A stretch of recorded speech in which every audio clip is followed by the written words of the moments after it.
Well, unfortunately, we get a lot of phone calls for stray and unwanted cats, and right now we're telling the citizens of Terre Haute, you know, our hands are pretty much tied. We don't have any place to take the animals. So what I would like to ask the community to do is just bear with us until the shelter is cleared of all the bacteria that is going on out there, to maybe feed and water the cats if possible. Maybe call surrounding shelters in other communities, Sullivan, Park Vermilion, Clay. I know they're just as full as our Humane Society is here, but honestly it's sad for the animals. I mean, they're the ones who are paying the price. And so stray cats here and there that people are calling on, unfortunately you just have to leave them where they are. But what if we come across another hoarding situation where there's, 44 cats that have to be removed? Right. If we come across another hoarding situation, first and foremost it would be the conditions that the cats were living in. I mean, if it's a hoarding situation where the house is pretty clean and the cats are all healthy and being maintained and taken care of, we could probably work with that individual and maybe get some out on some rescues and some transports to get their numbers down.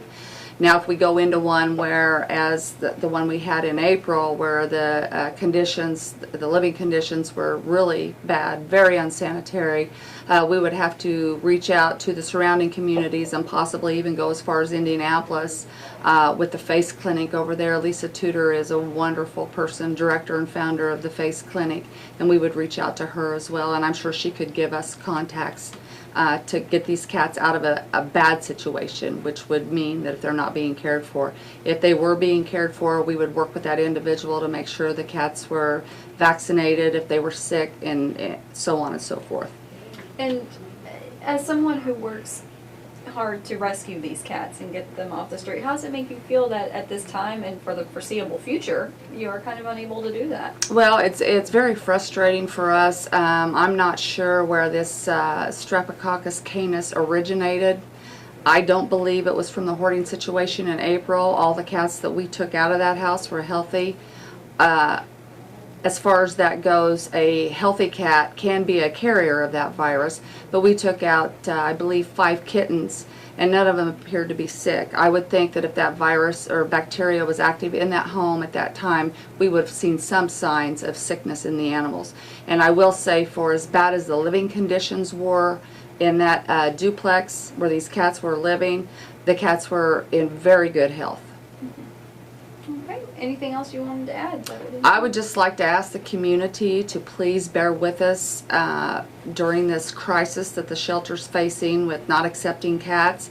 We've got a TNR program now. We're going to have a low-cost spay and neuter clinic spot opening up on July 1st. And take your cats in there and they'll fix, for rescues and shelters, they'll fix ferals for $25. And free roaming cats, I believe it's a little bit higher, but we can work with anybody to get these cats fixed, because that's the problem in Terre Haute, is the overpopulation of these animals.